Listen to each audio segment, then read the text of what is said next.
আসসালামু আলাইকুম রহমতুল্লাহ বারকাতু। বিয়া সবাই কেমন আছেন? ভালো আছেন? আলহামদুলিল্লাহ। আমাদের আদার পচন রোগ ধরছে, তো তাই আজকে আমরা আদা গাছে ওইখানেও আপনার প্রজেক্ট বড়টাতে ওষুধ দিছি, বা বাসাতে ওষুধ দিতেছি। আসলে রাত্রে ওই নাইট করাতে দোকানে কাজ করছিলাম, এই কারণে ওই ওইখানে একটা ভিডিও করতে পারিনি। তা আমাদের এই প্রজেক্টে আদা করছি। জাকির ভাই উনি আদা গাছে ওষুধ দিতেছেন, আমরা এই দিতেছি, মেনসার দিতেছি। মেনসার আমাদের কৃষি উপজেলার স্যার, কি নাম, জুবাইর আহমেদ স্যারে বলছে মেনসার দেওয়ার জন্য।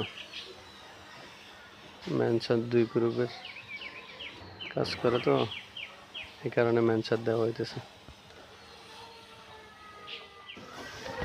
আমার এই কৃষিভিত্তিক চ্যানেল যদি আপনাদের কাছে ভালো লেগে থাকে, তাহলে আমার চ্যানেলটাকে সাবস্ক্রাইব করবেন এবং লাইক, শেয়ার, কমেন্ট করবেন, আমার সাথে থাকবেন।